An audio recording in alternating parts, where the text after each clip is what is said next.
Bismillahirrahmanirrahim. Assalamualaikum warahmatullahi wabarakatuh. Waalaikumsalam warahmatullahi wabarakatuh. Alhamdulillah, alhamdulillahirabbil alamin. Sallallahu wasallam wa baraka ala rasulillahil amin wa ala alihi wa sahbihi ajma'in. Amma ba'du.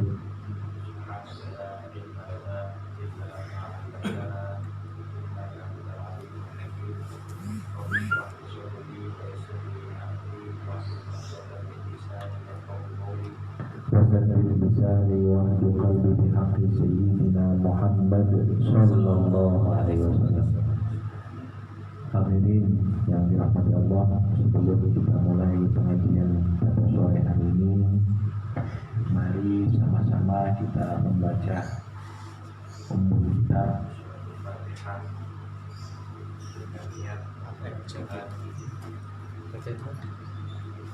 Kita yang ada di sini mendapatkan keberkahan dari Allah Subhanahu wa taala, dosa-dosa kita diampuni oleh Allah Subhanahu wa taala, dan insyaallah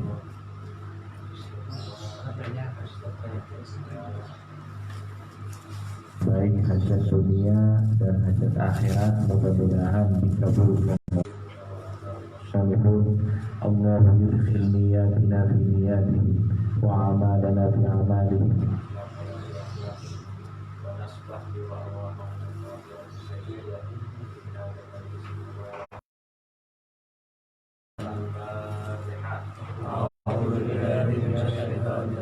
Bismillahirrahmanirrahim. Alhamdulillahirabbil alamin. Arrahmanir rahim. Maliki yaumiddin. Iyyaka na'budu wa iyyaka nasta'in. Ihdinas siratal mustaqim. Siratal ladzina an'amta 'alaihim ghairil maghdubi 'alaihim waladdallin.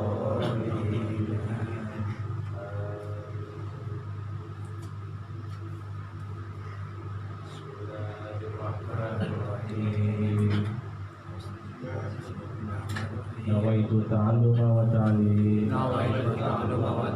wal mudzakarata wa tadhkir wan naf'a wal ittiba' wal ibadata wal istifadah wal hatta ala tamassuki bi kitabillahi wa sunnati rasulih sallallahu alaihi wasallam wa du'a ila al-huda wa dalalata ala al-khairi ibtigha'a wajhillahi wa mardatihi wa qurbihi wa thawabihi subhanahu wa ta'ala.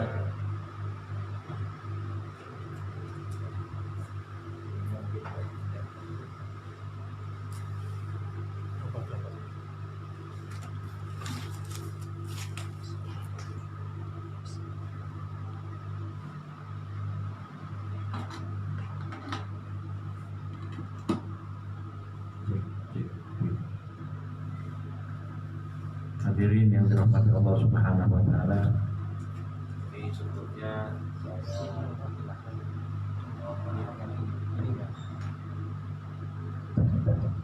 mohon maaf.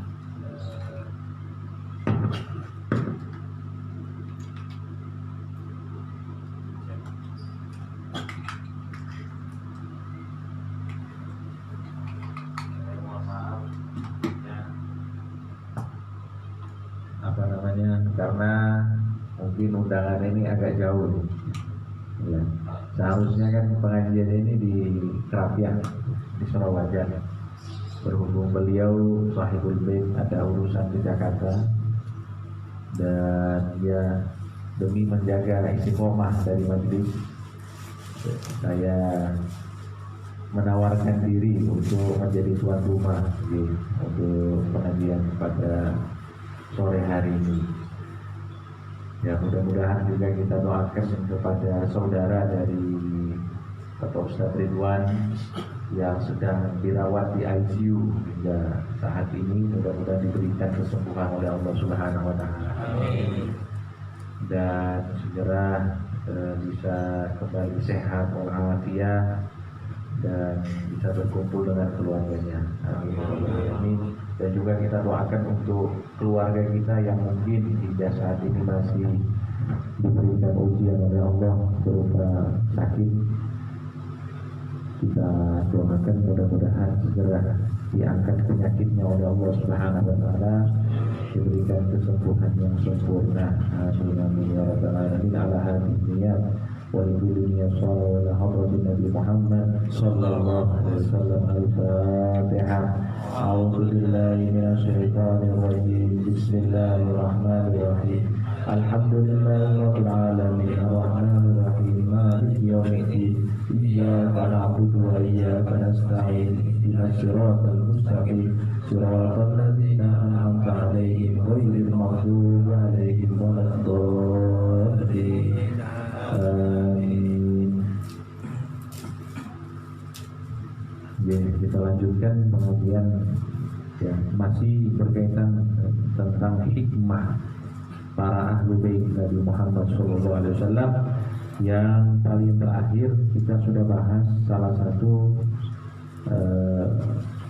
keturunan dari Imam Ali bin Abi Thalib, yaitu Muhammad bin Al-Hanafiyah. Ya, yang mana beliau itu sangat-sangat luar biasa, meskipun sering dibanding-bandingkan dengan saudara-saudaranya, tapi beliau tetap menjawab setiap pertanyaan yang dilontarkan dengan bijaksana. Nah, sekarang kita lanjut ya, masih Imam Ahlul Bait, yaitu Al-Imam Ali Zainal Abidin. Imam Ali Zainal Abidin ini juga termasuk cicitnya Rasulullah SAW. Jadi Ali Zainal Abidin bin Husain bin Ali bin Abi Thalib. Jadi kalau dari garis keturunan itu kena cucunya atau cicitnya Nabi Muhammad SAW.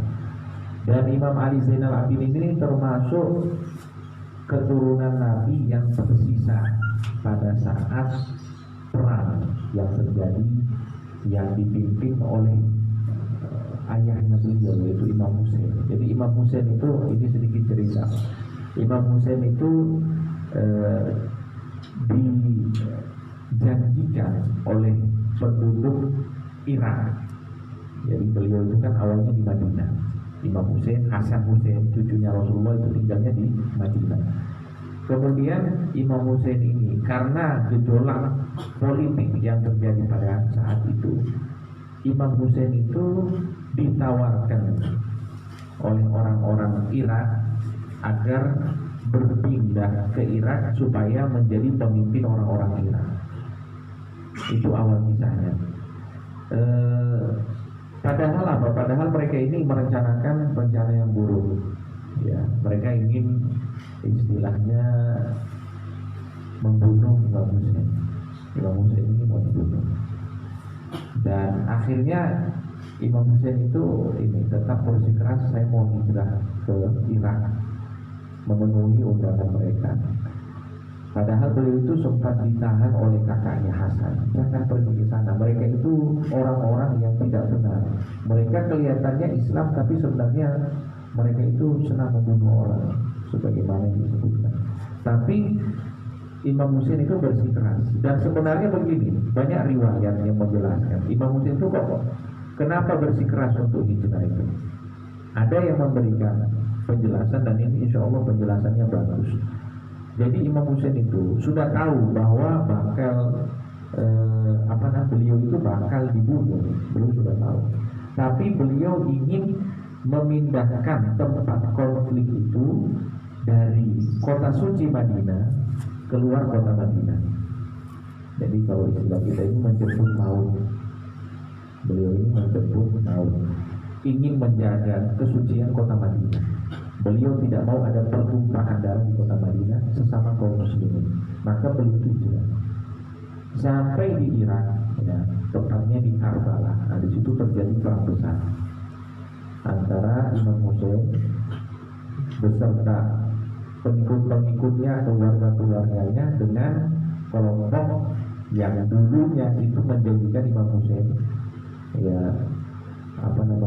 menjadikan dukungan untuk Imam Husain. Akhirnya terjadi perang dan Imam Husain pada saat itu dibunuh. Begitu juga dengan keluarga-keluarganya, pengikut-pengikutnya semuanya dibunuh. Kecuali satu yang tidak dibunuh, yaitu Imam Ali Zainal Abidin, yang tersisa dari keluarganya. Imam Hussein dari keturunan-keturunannya semuanya dibunuh kecuali Imam Ali Zainal Abidin. Dan Imam Hussein itu ya secara keji mereka bunuh, kemudian mereka penggal kepalanya. Mereka penggal kepalanya ini dibawa ke ke Muawiyah bin Abi Sufyan dibawa. Kemudian Muawiyah ini marah. Intinya ya kisahnya Muawiyah marah. Meskipun kami memiliki perselisihan, tapi bukan seperti ini caranya, gitu intinya kisahnya. Sehingga kuburnya Imam Hussein itu ada dua. Jadi ada yang di Irak, ada yang di Mesir. Di Mesir kepalanya dikubur di sana, di Irak badannya. Dan ini perselisihan yang terjadi di tengah-tengah kaum muslimin. Dan memang dari dulu itu perselisihan selalu ada. Tapi kebanyakan perselisihan itu muncul karena masalah politik. Awalnya politik, maka akhirnya melebar masalahnya. Nah itu sebenarnya yang harus kita garis bawahi. Dan untuk permasalahan sahabat-sahabat yang bertikai, kita bicara sahabat ini. Misalnya Imam Hussein, Imam Ali, itu kan kalau kita dengar kisahnya Utsman bin Affan, itu kan banyak pertikaian. Sesama kaum muslim itu bertikai. Tapi kalau misalnya pertikaian itu terjadi pada sahabat Nabi Muhammad SAW, maka kita tidak boleh banyak komentar. Karena kita menganggap para sahabat Nabi ini adalah orang-orang mulia.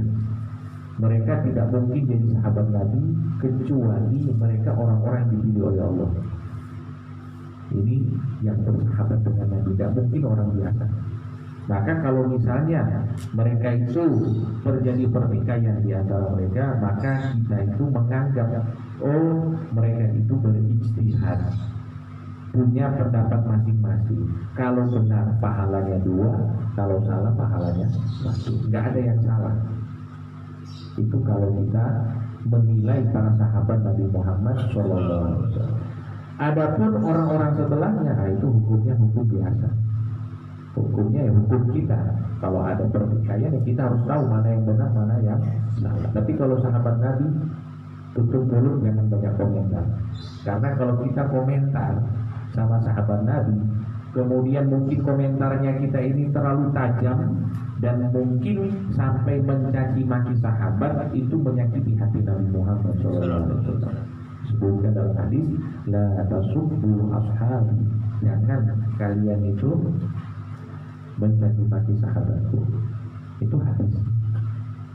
Itu juga isyarat bagi kita bahwa kelak nanti orang-orang itu mencaci maki sahabat, dan itu ada.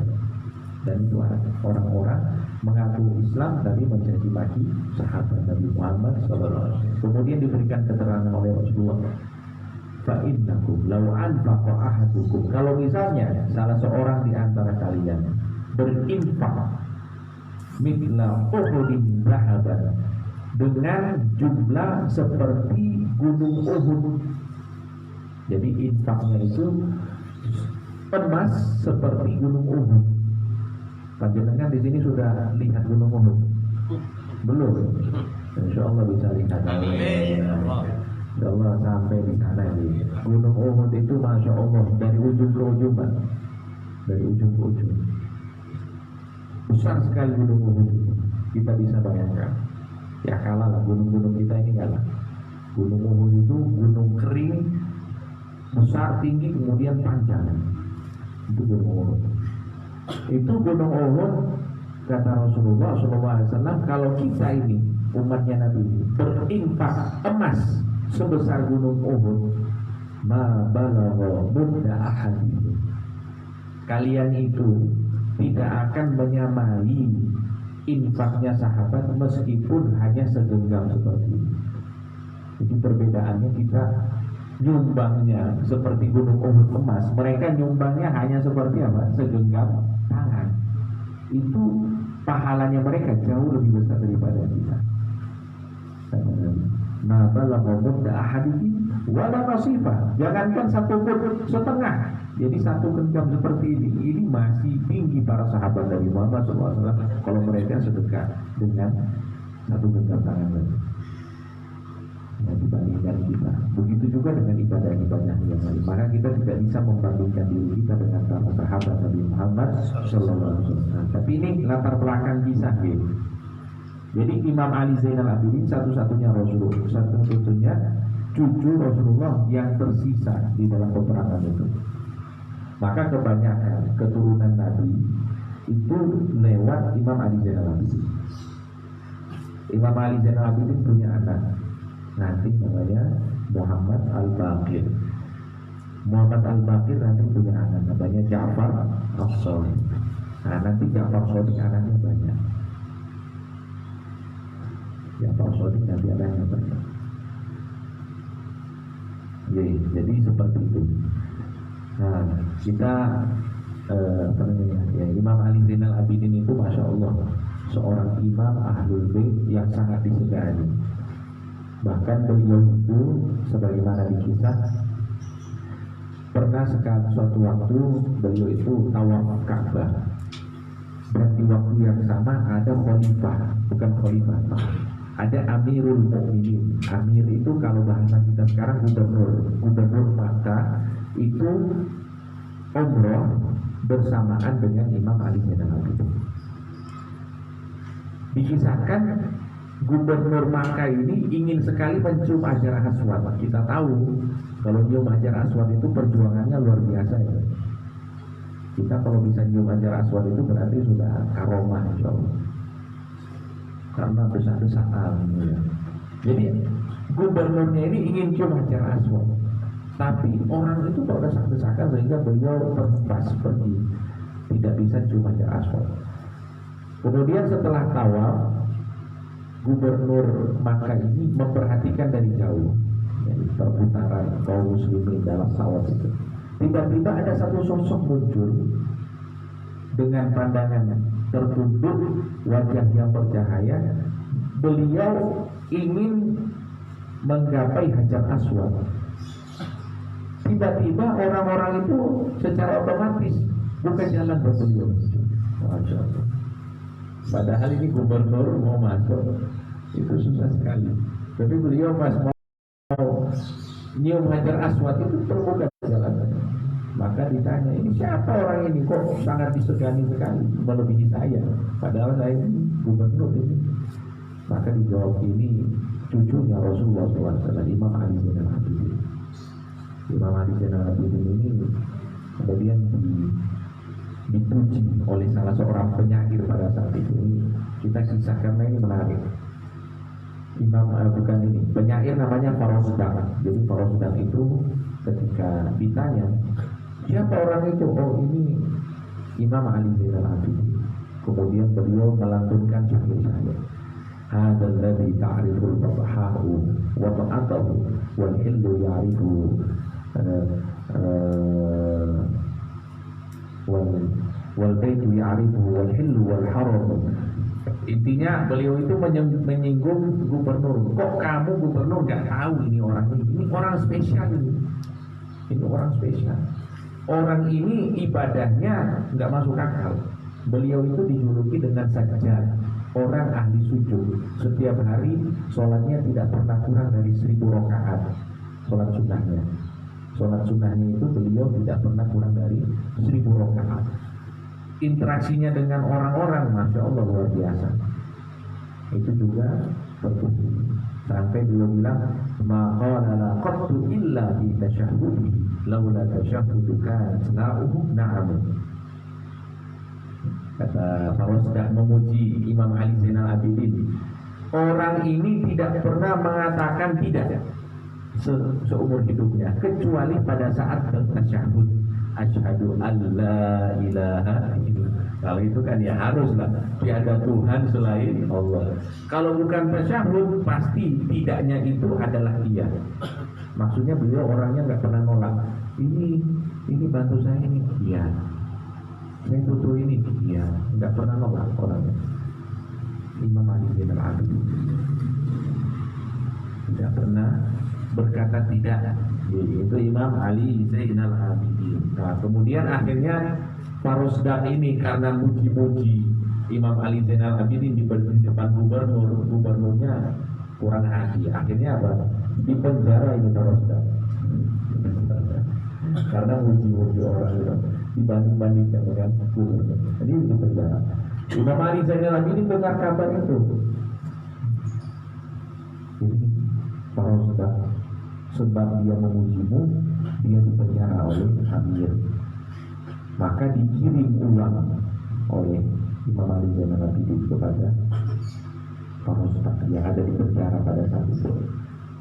Akhirnya Farosdak karena tahu ini uang dari Imam Ali Zainal Abidin, langsung beliau minta untuk bisa menghadap Imam Ali Zainal Abidin. Kemudian beliau berkata, aku tidak melakukan ini untuk ini. Jadi aku ini memujimu bukan karena uang, akan tetapi karena cintaku kepada dirimu dan juga kepada datukmu Rasulullah SAW. Jadi karena gelora cinta lah istilahnya. Tapi apa jawab Imam Ali Zainal Abidin? Nahnu ahlul bait, kami ini keturunan Nabi, kalau sudah ngasih nggak mungkin ngambil lagi. Kalau sudah ngasih nggak mungkin ambil lagi. Sudah, kami udah ngasih, ambil lagi. Meskipun tujuanmu tadi itu ya bukan untuk dapat uang. Tapi kalau kami sudah ngasih uang, nggak mungkin uang itu balik lagi, harus keluar. Ya. Ini Imam Ali Zainal Abidin, dan beliau ini Masya Allah kalau kita baca manaqibnya mungkin sampai maghrib nggak selesai. Jadi kita intinya insya Allah kita baca di sini termasuk kalamnya beliau. Qala radhiyallahu ta'ala anhu, la tashabanna khamsatan wa la turafidhum fi tariq. Jangan bersahabat dengan 5 orang ini dan jangan ajak mereka dalam perjalanan. Ini beliau ngasih nasihat ke kita. 5 orang ini dihindari dalam bersahabat. Bersahabat itu bersahabat dekat. Dan juga jangan ajak mereka kalau jalan-jalan, karena ini menyusahkan. Siapa itu? Yang pertama, la tashab fasiqan. Jangan engkau bersahabat dekat dengan orang fasik. Apa itu orang fasik? Orang fasik adalah orang yang tahu ilmunya tapi dia melanggar. Yang menjadi kewajiban dia tinggalkan, yang larangan dia kerjakan, itu orang fasik. Jangan bersahabat dengan orang fasik. Bersahabat di sini maksudnya dekat. Tapi kalau kita cuma dia teman, tahu, ya sosial, tidak masalah. Tapi maksudnya ini jangan terlalu dekat. Jangan ajak dia jalan-jalan. Karena apa? Karena orang itu akan ketahuan sifatnya dengan 3 hal. Yang pertama, dalam perjalanan jauh. Dengan itu kalau mau tahu orang ini baik atau tidak, coba ajak jalan-jalan. Bukan jalan-jalan tamasya, bukan.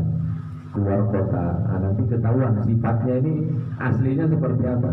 Itu pertama. Yang kedua, dalam masalah uang, ya masalah fulus, masalah duit, itu akan ketahuan orangnya ini apakah baik, apakah benar, itu akan ketahuan. Kalau sudah tukar-menukar, ya masalah harta itu akan ketahuan sifat orang itu. Yang ketiga, dengan bersama dengan dirinya dalam waktu yang lama, itu kata sama ulama. Kalau kita udah lama nanti ketahuan, itu pasti lah. Ya kan, sudah lama, oh ternyata orangnya gini. Ya. Jadi yang pertama, jangan bersahabat dengan orang fasik. Kenapa? Fa'innahu yabi'uka bi'akhlatin famadunah. Karena orang fasik itu sifatnya menjual teman, bahkan untuk sesuatu yang murah. Jual teman, ini orang fasik. Karena mereka tidak punya pertimbangan syariat. Jangankan dirimu, Allah saja dikhianati. Jangankan dirimu, Allah saja dikhianati. Itu maksudnya. Orang fasik itu menjual teman dengan sesuatu nasi diadakan di akhlak kamaduna, bahkan dia bisa menjual temannya dengan sesuatu yang lebih murah daripada sesuatu nasi. Apa itu? Ditanya, yatma'u fiha wala yanaluha. Meskipun dia itu hanya diiming-imingi. Misalnya begini, misalnya contohnya, kita punya teman, ini teman kita ini ya bisa kita katakan fasik lah. Terus ada orang yang tidak senang dengan kita, nanti dia itu bisiki teman kita ini, nanti kalau kamu bilang ke dia seperti ini, atau kamu ganggu dia, atau kamu apa dia, dengan imbalan dari orang yang tidak suka kepada kita, itu bisa terjadi. Dia bisa menjual teman dengan harga yang murah, bahkan sesuatu yang baru diiming-imingi, belum dikasih, baru diiming-imingi, itu dengan mudah dia menjual temannya. Nah, ini kata Imam Ali Zainal Abidin, orang yang pertama adalah orang fasik. Jangan berteman itu teman dekat, jangan terlalu dekat. Yang kedua, wala bakhilan, dan orang bakhil. Nah, jangan bersahabat dengan orang bakhil. Orang bakhil ini kalau bahasa Prancisnya wong medit. Apa? Bakhil. Jangan bersahabat dengan orang bakhil, fa innahu yaqta'u bika ahwaja ma takunu ilaihi. Karena orang bakhil itu akan menghalangimu untuk sesuatu yang paling engkau butuhkan. Itu akan menghalangi dirimu dari sesuatu yang paling engkau butuhkan. Kita butuh apa gitu, padahal dia punya, dia nggak kasih. Itu orang bakhil. Kira-kira kalau teman kayak gini, masya Allah, kosong kita kalau diminta bantuan, masya Allah, tapi giliran dia, masya Allah, susah. Ya, ini teman yang bakhil akan menghalangimu dari sesuatu yang paling engkau butuhkan. Wala kadzaban, dan jangan bersahabat dengan orang yang suka bohong. Fa innahu bimanzilatis sahab, karena teman seperti ini seperti fata morgana, kelihatan yang ada padahal tidak ada. Yub'idu minkal qarib wa yuqarrib minkal ba'id, menjauhkan yang dekat dan mendekatkan yang jauh. Itu orang yang suka bohong seperti itu. Sesuatu yang seharusnya bisa kita tahu dengan mudah dibuat susah. Sesuatu yang susah dibuat mudah. Paham ya maksudnya? Misalnya dia itu punya kepentingan sama kita. Padahal misalnya dia itu janji sama kita, dia janji, saya punya ini. Kalau kamu ikut ini, nanti kamu akan dapat ini. Nah, gitu misalnya. Yang mungkin hal itu mustahil bagi kita, tapi dia kan pembohong. Akhirnya apa ya? Kita percaya saja. Mendekatkan yang jauh, menjauhkan yang dekat. Itu pembohong. Artinya mereka nggak mau sesuatu itu ya sesuai dengan kenyataan. Oh, ini bahaya Pak, yang berbohong ini bahaya. Bohong itu adalah sifat yang diancam oleh Rasulullah SAW. Ya, al-kadhibu yahdi ilal fujur. Bohong itu akan menjuruskan orang kepada keburukan. Wal fujur yahdi ilan nar. Sedangkan keburukan itu akan menjuruskan orang kepada api neraka. Na'udzubillah ini.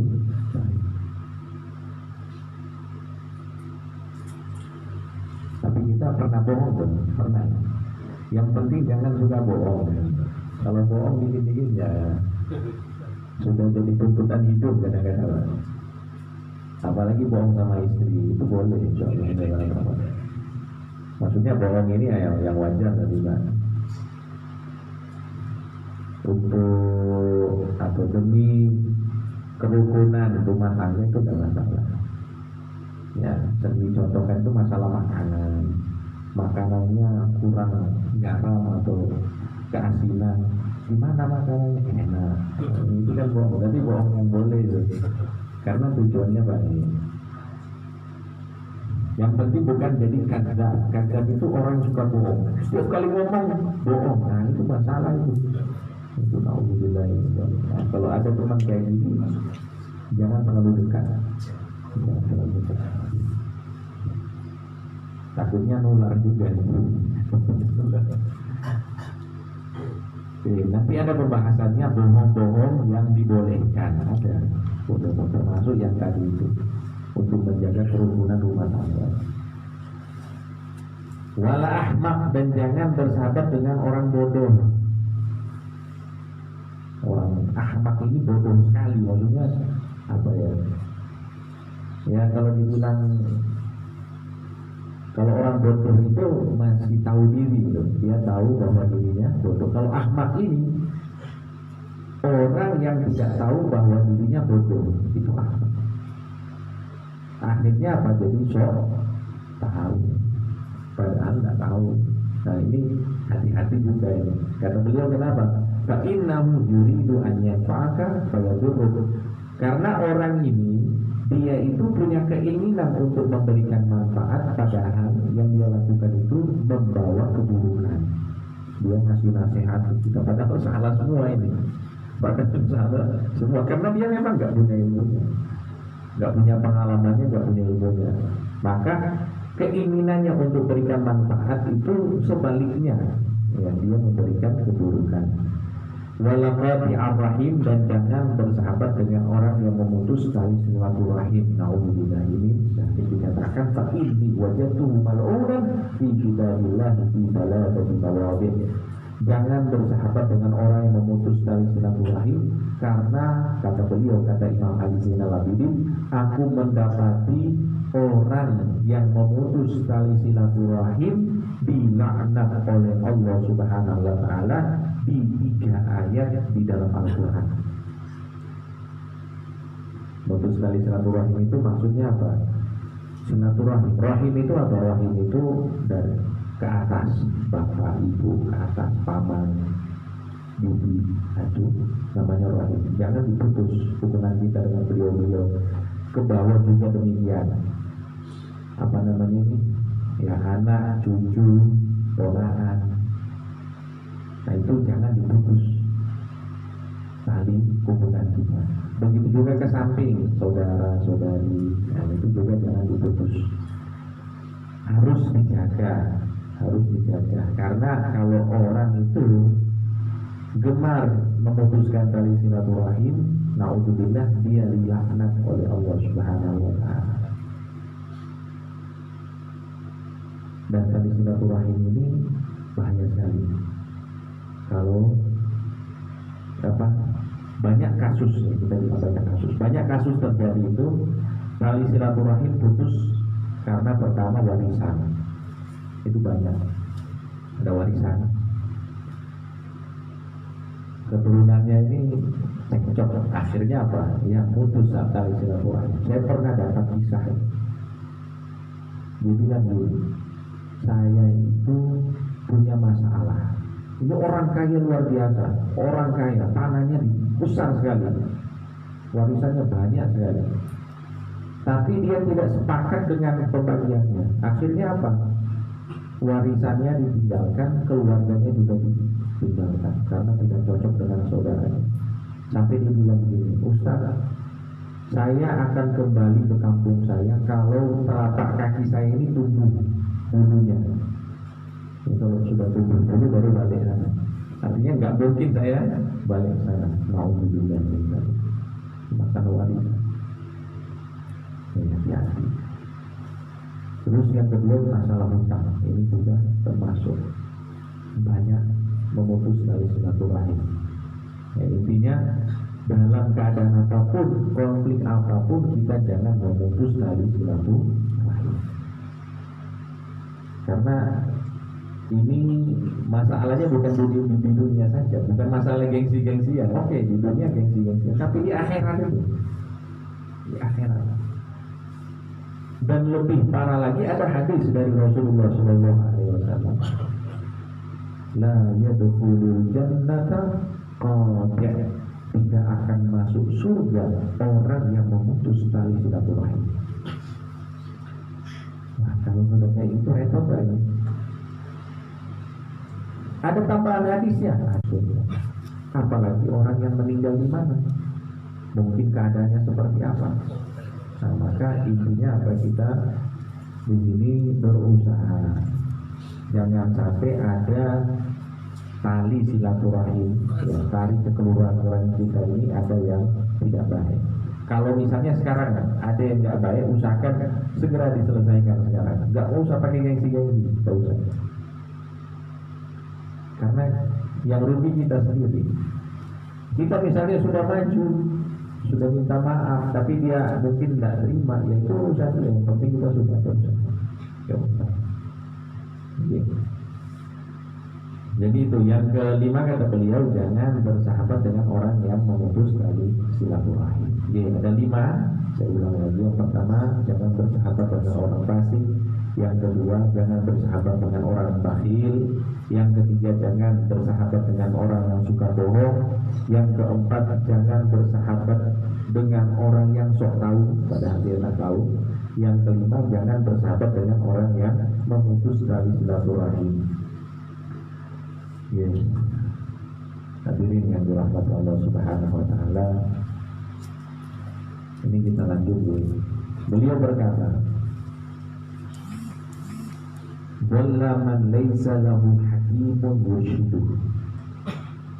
Akan salah jalan seseorang yang tidak memiliki pengarah yang mengarahkannya. Biasanya yang mengarahkan kita itu ya orang tua kita atau guru kita. Maka orang itu akan salah jalannya kalau dia tidak punya orang tua dan tidak punya guru yang mengarahkannya. Orang tuanya sudah tidak ada, punya guru, alhamdulillah. Berarti masih ada yang mengarahkannya. Masalah itu apa? Kita sudah tidak punya orang tua, kita tidak punya guru. Akhirnya kehidupannya tidak jelas. Maka ya termasuk hal yang harus kita cari yaitu guru. Guru itu adalah orang tua kita selamanya. Itu yang pertama. Yang kedua, beliau katakan wa dhalla man laisa lahu sabihun ya'buduhu, dan akan terhina seseorang yang tidak memiliki orang bodoh yang membantunya. Ini agak aneh ya teman. Jadi katanya kita itu juga butuh orang yang bodoh. Orang bodoh ini maksudnya bukan yang tadi. Kalau tadi kalau tadi ini sok tahu, ini masalah ya. Orang bodoh ini ya dia tahu bahwa dirinya nggak tahu. Itu butuh. Butuhnya maksudnya apa? Untuk membantu kita. Ini mohon maaf misalnya. Tidak semua orang itu ngaji, tidak semua orang itu ngaji. Ada orang yang pokoknya saya nggak ikut ngaji, tapi saya siap bantu ngaji. Orang yang ngaji saya siap bantu. Ada yang kayak gitu ya. Saya siap mengamankan pengajian. Itu dibutuhkan. Kalau orang semuanya mengarahkan, nggak ada yang jadi. Semuanya guru. Harusnya begini, mengarahkan semuanya. Akhirnya nggak ada yang bangun tenda, nggak ada, yang siapkan konsumsi nggak ada yang jadi.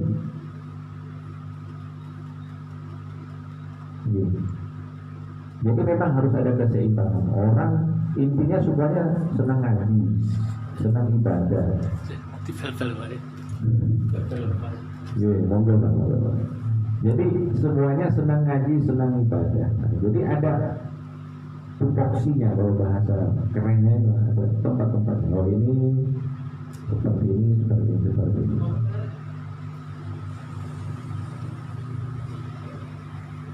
Maka termasuk dakwah ini, cerita sedikit ini dakwahnya. Ada seorang pendakwah di Jakarta namanya Habib Munzir Musawa, terkenal beliau. Habib Munzir Musawa itu teman-temannya itu bukan cuma orang-orang ngaji semuanya, bukan ustadz-ustadz semua, tapi juga beliau kenal ormas seperti preman. Preman itu juga dibutuhkan untuk mengamankan ya, untuk kenal polisi, untuk kenal ya, intinya saling mendukung satu sama lain ya. Itu maksudnya. Jadi mungkin bahasa saya yang lebih tepat di sini, orang ngaji dengan orang yang nggak ngaji. Jadi kita itu butuh orang yang ngaji, kita butuh guru yang mengarahkan, kita juga butuh orang yang nggak ngaji tapi senang dengan orang yang ngaji. Ya kalau kita mungkin acara itu butuh. Dibayangkan kalau misalnya semuanya guru sama santri, nggak jalan ya loh. Yang ngurus sound system siapa, yang ininya nggak jalan hasilnya semuanya. Itu maksud dari beliau. Kemudian beliau berkata, arba'un kulluhunnatun. Ada 4 hal yang apabila keempat hal ini hina, maka kita akan mendapat kehinaan. Apa? Yang pertama, al-bintu, anak perempuan. Anak perempuan, kalau anak perempuan kita terhina, ya, anak perempuan kita dilecehkan, itu kita juga akan ikut terhina. Kata beliau, al-bintu walau Maryam, meskipun itu adalah Siti Maryam. Bayangkan, ini contoh. Siti Maryam ini orang mulia, ini wali besar. Kalau misalnya Siti Maryam terlecehkan, orang tuanya pasti akan malu. Begitu juga dengan kita, orang tua punya anak perempuan, dijaga benar-benar jangan. Karena kalau ada kesalahan sedikit pada anak kita, itu yang hina itu.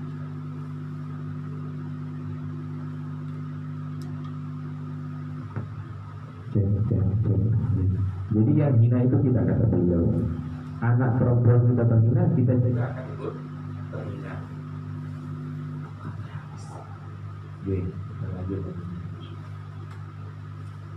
Kemudian yang kedua, wadainu walau dirham.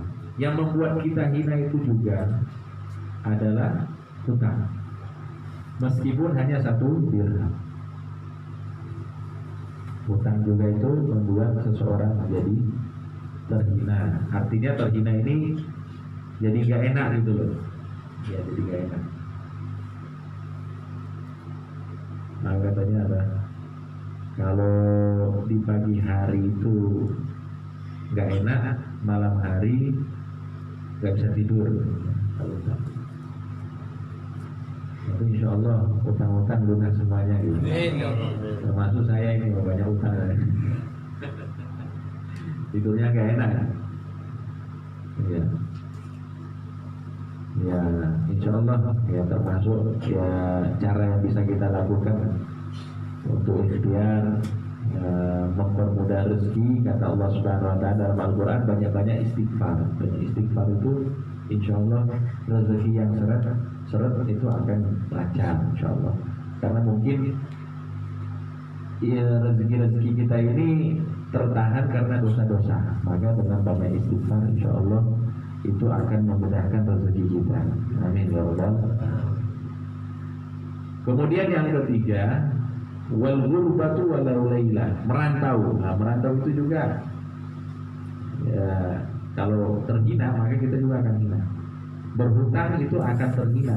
Kalau hutang itu terhina, kita juga akan ikut terhina. Merantau ataupun mengasingkan diri itu akan terhina. Kalau kita kalau pengasingan ataupun perantauan itu terhina, maka kita juga akan ikut terhina. Meskipun cuma 1 malam. Meskipun cuma 1 malam.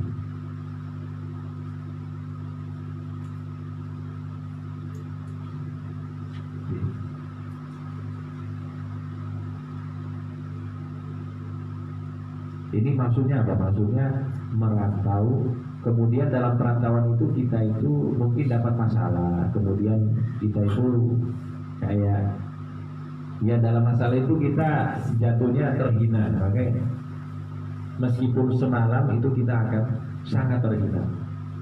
Tapi kalau kita di kampung sendiri ada masalah itu insya Allah bisa diselesaikan secara kekeluargaan. Tapi kalau di rantau, apalagi kita sendiri ya, paling tersulit. Wasu'al, dan sesuatu yang menghinakan itu adalah bertanya. Ya, bertanya kata beliau itu juga menghina. Walau kaifat thariq, meskipun nanya jalan. Nanya jalan itu katanya juga termasuk sesuatu ya, ini timbangannya beliau ya. Kita itu nanya jalan aja sebenarnya itu sudah menghina ya, menghina diri ya. Sudah menghina diri. Jadi seperti itu. Intinya ini merupakan gambaran untuk kita semuanya bahwa semakin orang itu bisa mandiri, berdiri sendiri, ya, merawat diri sendiri, menjaga diri sendiri, maka dia akan semakin mulia. Itu intinya gitu. Kemudian ya usahakan ya supaya nggak nanya-nanya di jalan, usahakan ya hafal jalannya gitu. Ini kalau kita jalan berarti bukan Pak, ini jalannya mana? Ini wonganya bukan orang sini. Jadi pandangan mereka pasti hina sama kita ini. Oh ini pasti orang baru dan lain sebagainya. Ya, itu contoh saja. Intinya semakin kita mandiri maka semakin mulia kita. Nah itu yang diumumkan oleh Imam Ali Zainal Abidin. Wallahu ta'ala a'lam. Jadi ini saja dulu yang bisa saya sampaikan. Insya Allah yang sedikit ini manfaat. Kalau ada salah kata, salah ucap, yang salah perbuatan mohon dimaafkan. Insya Allah majelis kita ini membawa keberkahan untuk kita semua. Dosa-dosa kita mudah-mudahan diampuni oleh Allah Subhanahu Wa Taala, dan segala urusan-urusan kita dimudahkan oleh Allah Subhanahu Wa Taala. Amin amin ya rabbal alamin. Al-Fatihah biniyatul qabul wa tamam kulli sul wa ma'mul ila hadratir rasul sayyidina Muhammad sallallahu alaihi wasallam. Bismillahirrahmanirrahim. A'udzubillahi minasyaitonir rajim. Bismillahirrahmanirrahim. Alhamdulillahi rabbil alamin arrahmanir rahim maliki yaumiddin. Iyyaka na'budu wa iyyaka nasta'in. Ihdinas siratal mustaqim. Siratal ladzina an'amta 'alaihim ghairil maghdubi 'alaihim waladdallin. Amin. Allahumma salli wa sallim ala sayyidina Muhammadin miftahi babi rahmatillah adada ma fi ilmillah salatan wa salaman daimin bi syarati mulkillah wa ala alihi wa sahbihi. Allahumma ij'al fi ta'atika farhi wa sururi wa fi mardatika jami'a umuri. Allahumma ya alim bi halati wa muttali' ala sarairi wa niyati ighdi jami'a hajati waghfir dhunubi wa sayyiati wa tajawaz an khati'ati wa zallati wa taqabbal jami'a hasanati wa samihni fima madha wa ma ya'ti wa ktubni fi diwani sadati wasrud bi sabila najati fi hayati wa mamati. Allahumma inni qami'un bi aqam ragibun fi ridha mustaslimun bi qadam fakunni min awliya wasluk bi sabila huda wa alhimni bi asfiya. Sallallahu ala sayyidina Muhammadin wa ala alihi wa sahbihi wasallam walhamdulillahi rabbil alamin. Subhanakallahumma wa bihamdika asyhadu an la ilaha illa anta astaghfiruka wa atubu ilaik. Assalamualaikum warahmatullahi wabarakatuh. Ilahi bi jahil anbiya wal malaika wa bil awliya rijud wa nabil ijabati. Ilahi tawassalna bi qur'anikal karim tunawwir basirati wa sam'i wa muradi wa tulhimuni rushdi wa tarjumuni ilmat yakini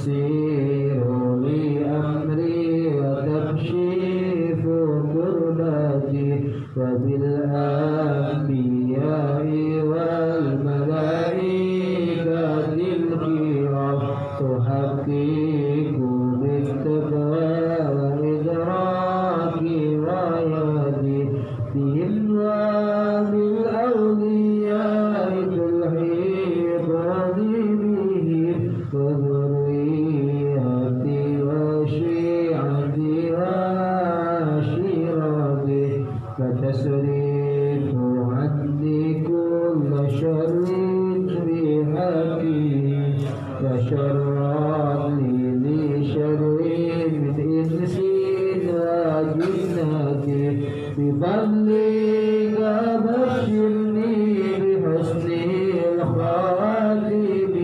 وبالرحمة ادخلني بدار الإقامة عليه من المولى صلاة وتسليما ورضوان مستجيب إلهي مناجاتي إلهي بجاه الأنبياء والملائكة وبالأولياء جل بالإجابة